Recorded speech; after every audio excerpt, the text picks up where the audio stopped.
Paz do Senhor, meus irmãos, minhas irmãs, muito bom dia, sejam todos bem-vindos. Está começando a nossa Escola Bíblica Online. Hoje, dia 11 de julho de 2021, 9 horas da manhã. Muito obrigado pela tua participação, muito obrigado pela tua audiência. Você é um incentivo para eu estar aqui lecionando essa escola. O pouquinho que eu sei, eu quero estar passando para você, para a minha e para a tua edificação espiritual, amém? A proposta é comentar algo sobre os 10 mandamentos. E hoje nós vamos comentar o mandamento número 9, que está em Êxodo, capítulo 20, versículo 16, que diz assim: não dirás falso testemunho contra o teu próximo. O mandamento do Senhor que o povo de Israel recebeu 3 meses após deixar o Egito e chegar ali no Monte Sinai. O decálogo, as 10 palavras. Bom, esse mandamento, que é o 9º mandamento aqui nessa manhã, que estamos comentando ele, não dirás falso testemunho contra o teu próximo. Novamente, o não, da mesma forma que foi ali, não matarás, não adulterarás, não furtarás. Agora também não, que na verdade a ideia qual é que é? É uma proibição, algo que não se deve fazer. Novamente Deus coloca ali uma ordem, um mandamento, algo que eles não deveriam praticar, que eles não deveriam fazer. Então Deus está proibindo, está impedindo o seu povo de fazer algo, aquilo que não se deve fazer. E o que é? Não o quê? Não dirás falso testemunho. Essa palavra dirás ali, a ideia é anunciar, a ideia mesmo é um discurso, como se a pessoa estivesse discursando, falando com um tom de voz que as outras pessoas prestassem atenção nela, vissem e parassem o que estivessem fazendo e prestassem muito atenção nela. Não dirás, não anunciarás, não farás um discurso. Que discurso é esse? Um falso testemunho. A palavra falso quer dizer uma fraude, um engano, uma mentira. Então tu não vai discursar, tu não vai falar com ênfase algo que é mentiroso. Isso é o que? Um testemunho, algo que a pessoa presenciou, algo que a pessoa viu. Eu sou testemunha de uma situação, eu sou testemunha de um crime, sou testemunha de um ato ilícito. Então eu vou o quê? Pronunciar o que eu vi, eu vou dizer o que eu falei, eu fui testemunha disso, ok? Ou testemunha não simplesmente de um crime, mas testemunha de algo que aconteceu, um acidente, ou testemunha num processo numa empresa. Como é que tu viu aquele processo ali produtivo da empresa? Então, tu testemunhou, tu viu algo. Então o texto é bem claro. Não, uma proibição. Não dirás, tu não vai falar, tu não vai anunciar, tu não vai dar ênfase ao quê? A um falso, uma mentira, um engano, testemunho. Então a ideia qual é que é? Tu não vai falar algo que não é verdade. Tá? Então, não dirás falso, não dirá o engano do testemunho, algo que tu viu. Tu viu algo e tu vai ter que falar a verdade. E o texto ele é tão tremendo que olha o que diz: não dirás falso testemunho contra alguém. Contra, isso é, atacando, indo contra, sendo contra uma pessoa, como se estivesse atacando ela. Contra quem? Contra o teu próximo. Então olha só o texto: não dirás falso testemunho. Tu não vai, é uma proibição. Vai anunciar, vai discursar algo que é uma mentira, tu vai dizer algo que tu viu que é uma mentira. Contra quem? Porque quando tu fala uma mentira, quando tu fala algo que não é, sempre está indo contra alguém. A palavra, apesar de não ter essa etimologia, mas eu acho muito legal essa forma como é vista essa palavra, que um amigo meu falou para mim há muitos anos atrás, a palavra mentira, então ela sempre tira alguma coisa. A palavra mentira sempre tira alguma coisa. E a palavra verdade dá a ideia de verde, de puro. Tá entendendo? Olha que legal, Foi um amigo meu que falou essa colocação há muito tempo atrás. Então a palavra mentira sempre tira algo, tira a confiança, tira a certeza, tira aquilo que é o certo, tá entendendo? Então não vai mentir contra alguém, contra quem? Contra o teu próximo. A palavra próximo ali quer dizer o quê? Vizinho. A ideia é vizinho, literalmente significa vizinho. O meu vizinho aqui que mora do meu lado? Não. A palavra vizinho ele dá a ideia de quê? Alguém que você tem relacionamento, não importa se é muito, se é pouco, se é médio, se é grande, se é pouco, não importa. É alguém que você tem um relacionamento. Então você conhece aquela pessoa, seja pouco, seja muito, seja uma pessoa próxima, seja uma pessoa distante, mas você tem um certo nível de relacionamento com ela. Então não dirás falso testemunho contra o teu próximo, alguém que tu tens um certo nível de relacionamento. Mas a ideia primária do texto, qual é que é? Proteção do sistema judicial. A ideia são julgamentos honestos e imparciais. Isso é, julgamentos que realmente venham tomar as decisões certas. Quer ver? Acompanhe comigo. Livro de Levítico, capítulo 19, as leis cerimoniais, ok? Levítico, capítulo 19. Olha o que diz o versículo 1 e o versículo 2. Falou mais o Senhor a Moisés, dizendo: fala a toda a congregação dos filhos de Israel e dize-lhes: santos sereis, porque eu, o Senhor vosso Deus, sou santo. Então olha só, Deus chamando Moisés e dizendo: você vai falar para toda a congregação, para os filhos de Israel, isso é, para a igreja. Quando nós lemos Israel no Velho Testamento, entendemos simbolicamente que é a igreja do Novo. Israel, o povo de Deus no Velho, igreja, nós, o povo de Deus no Novo Testamento, ok? Então vamos lá. Então fala aos filhos de Israel, fala a minha igreja. Aí olha só, capítulo 19, versículo 15. Não fareis injustiça no juízo, não aceitarás o pobre, nem respeitarás o grande. Outras traduções diz poderoso. Com justiça julgarás o teu próximo. Então Deus está dizendo assim, ó, quando vier uma questão para você julgar, não vai julgar com injustiça, isso é, com maldade, com iniquidade, com imparcialidade. O teu juízo, a tua conclusão, tu vai ouvir e tu vai realmente tirar uma conclusão correta, uma conclusão justa. Não aceitarás o pobre. Como assim?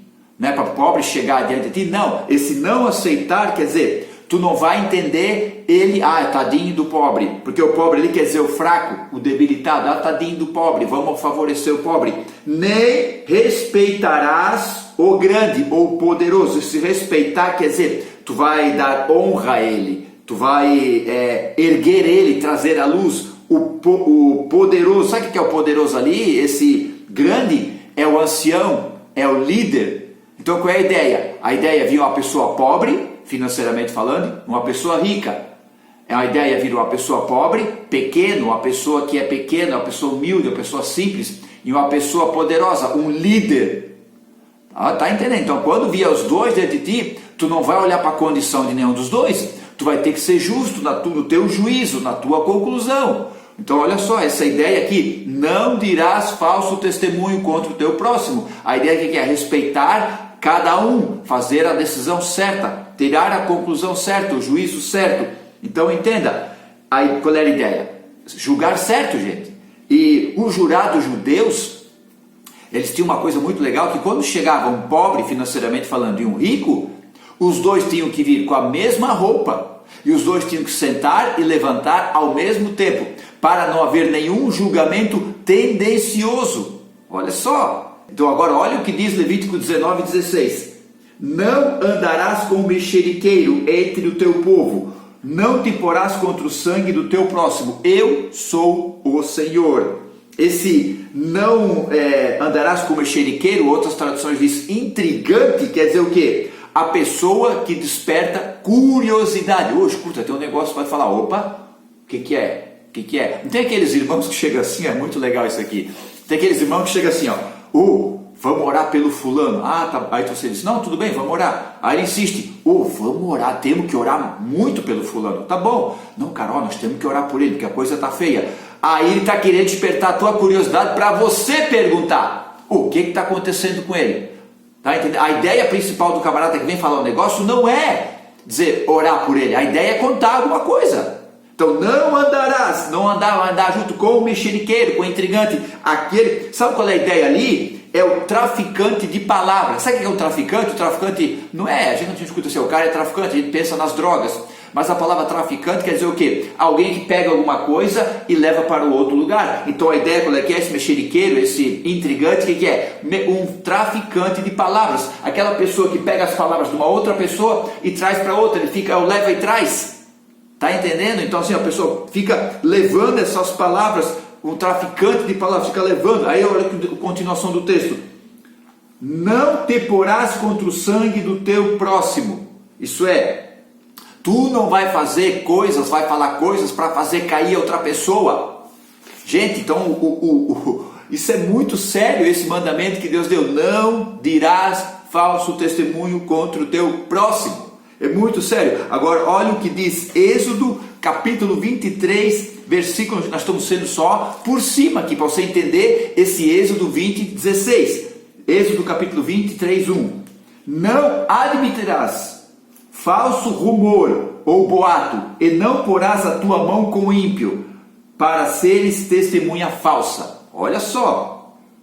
Olha, o negócio é muito sério. Então, não, tu não vai admitir. Isso é, de jeito nenhum tu vai aceitar. Tu não vai admitir um falso rumor, um boato. Quer dizer, sabe a palavra boato, falso rumor, o que quer dizer? Algo que é vão, algo que é vazio, que não tem conteúdo. Então tu não vai admitir. Se alguém chegar com algo vão, vazio, que não tem conteúdo, olha, me falaram isso aqui. Quem falou? Ah, não sei, me falaram. Então pode, então vai embora daqui. Não, então tá bom, vou deixar quieto, não quero ouvir falar. Não quero saber. Então, tu não vai admitir. Tu não vai querer saber. Não quero saber. Não quero saber. Então assim, ainda ele diz assim, e não porás a tua mão com o ímpio para seres testemunha falsa. Isso é, o ímpio quer dizer o maligno, a pessoa que tem maldade, não vai pôr a tua mão, quer dizer, andar de mãos dadas juntos.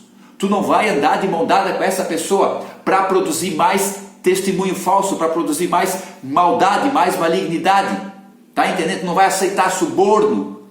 Está lá o salmo que diz que tu não, aquele que vai habitar no Monte Santo, aquele que não aceita suborno. Então, o suborno não é necessariamente o dinheiro. Pode ser influências, palavras, amizade. Se eu querer influenciar alguém para tomar um partido meu por causa da minha amizade, eu estou usando de suborno. Eu estou usando de suborno. E ali quando o texto fala que de Levítico 19:15, tu não pode julgar a pessoa segundo a aparência, segundo a condição física, segundo a condição material, segundo a condição eclesiástica dela. Tá entendendo? Então o julgamento tem que ser justo. A decisão tem que ser justa. Não pode ser imparcial. Vou perder o dízimo. Não importa. Seja justo. Seja justo. Hoje, muitas decisões são tomadas por causa da condição financeira. Irmão, se você tomar uma decisão por causa da condição financeira da pessoa, independente se ele vai te dar dinheiro ou não, você está sendo subornado. O teu juízo, a tua conclusão não está sendo correta diante de Deus. Está entendendo, irmão? Então é uma coisa muito séria. Quando alguém vir falar alguma coisa para você, vamos usar alguma coisa extra-bíblica aqui, bem legal. Irmão, não está na Bíblia, não pode? Não, claro que pode. Porque toda a verdade é de Deus, ok? Deus é verdade. Jesus disse, eu sou o caminho, a verdade e a vida. Então toda verdade é de Deus. Diabo, João 8,44, ele é o pai da mentira, ele gerou a mentira, ele criou a mentira, ele é o pai da mentira. Então Jesus é a verdade. Então nós entendemos que toda a verdade é de Deus. Não está na Bíblia, mas a verdade é de Deus. Está entendendo? Então olha só o que disse o filósofo Sócrates, quando um dos seus discípulos, se eu não me engano, foi falar com ele. Ele disse, Sócrates, eu tenho algo aqui para falar para ti. Eu estou usando aqui minha ênfase, tá? Não sei se foi dessa maneira, mas Sócrates, eu quero falar um negócio para ti, eu tenho um negócio muito sério para te contar. Aí o Sócrates disse assim, isso já passou pelas 3 peneiras? 3 peneiras? Como assim? A primeira peneira, a peneira da verdade. Como assim? Aí Sócrates disse para ele, isso que tu vai falar é verdade? É fato? Isso realmente aconteceu? O que tu vai falar para mim já passou pela primeira peneira? Aí, tá. Então Sócrates continua, tá bom. É verdade? É fato? Beleza. Se passar pela primeira peneira, tem a segunda peneira. Qual a peneira da bondade? Se passou pela primeira peneira, tem a segunda, a peneira da bondade. Qual o benefício disso? Qual o benefício que isso vai trazer para a pessoa que tu está falando dela? Tá? Do caso que tu estás contando, qual é o benefício? Passou pela segunda peneira? Aí tem a terceira e última peneira, a necessidade. Qual a necessidade? Ainda que seja verdade, ainda que traga algum benefício, qual a necessidade disso que tu vai me contar? Independente do que vai falar, quando é um rumor, um boato, não passa por essas 3 peneiras.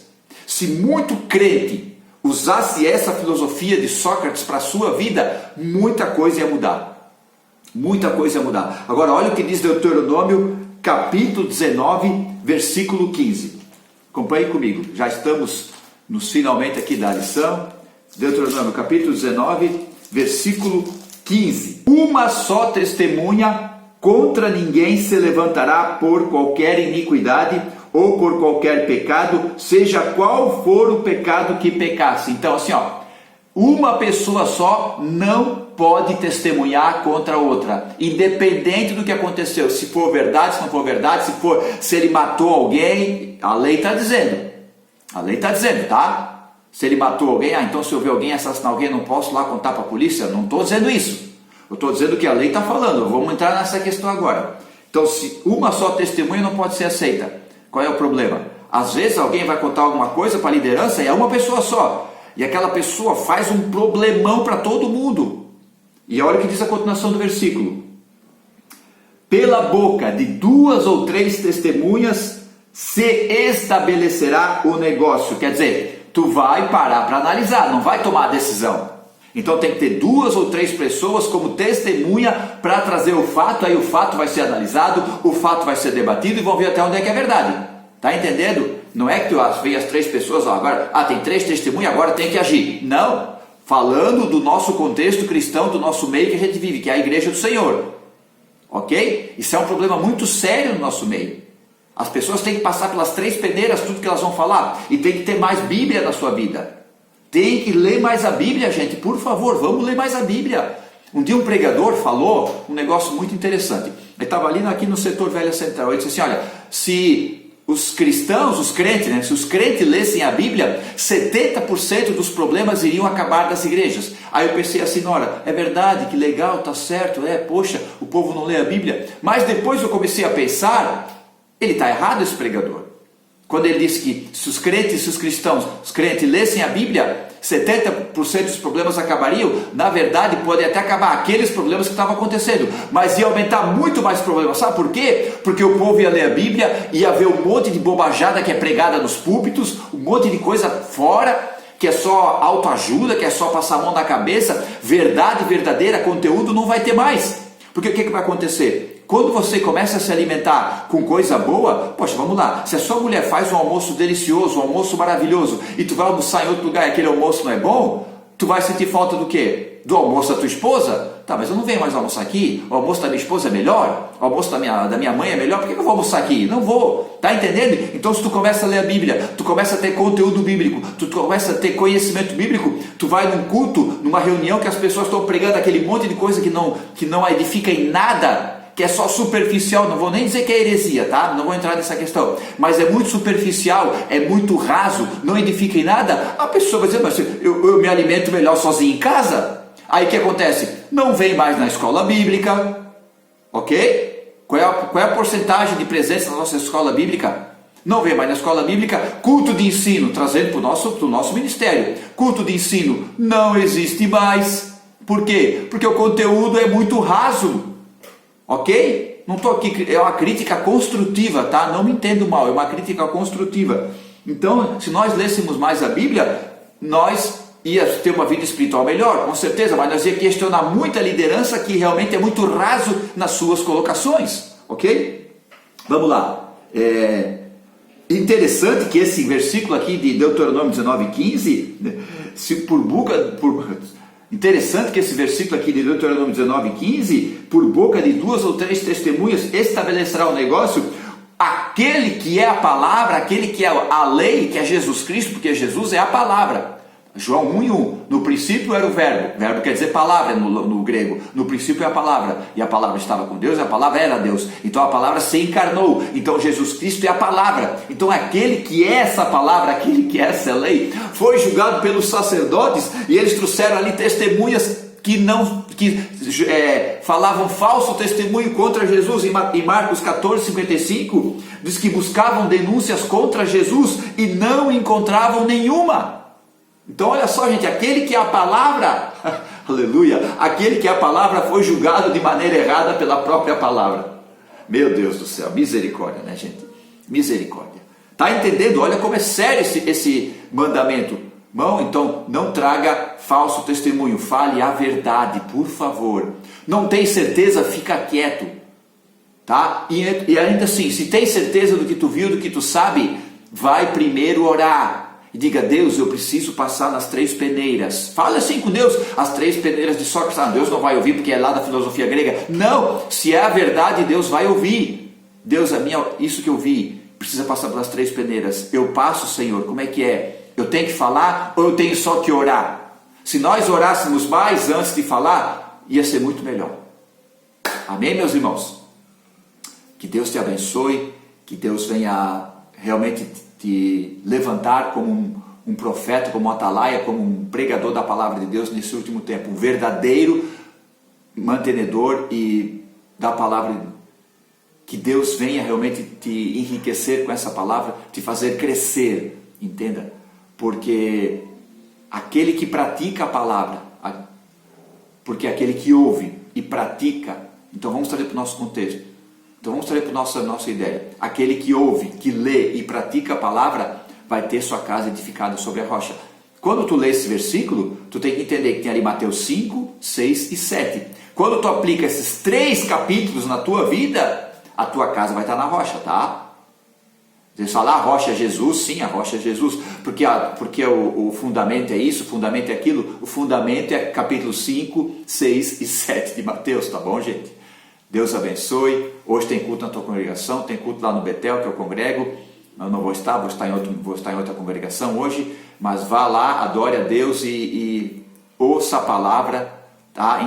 Receba a palavra não como um pão que tu vai comendo tudo. Receba a palavra como um peixe. Um peixe tu corta a cabeça e corta o rabo e se alimenta, ok? Receba a palavra dessa maneira. Nós temos que comer mais peixe e às vezes menos pão, porque o pão não sabemos como está sendo preparado, como ele foi para o forno, qual é a massa que foi usado, tá? Então quando tu recebe o peixe, tu vai: opa, vou tirar a cabeça e vou tirar o rabo, vou comer só o que realmente importa. Amém, meus irmãos? Deus abençoe, fiquem todos na paz. Tchau.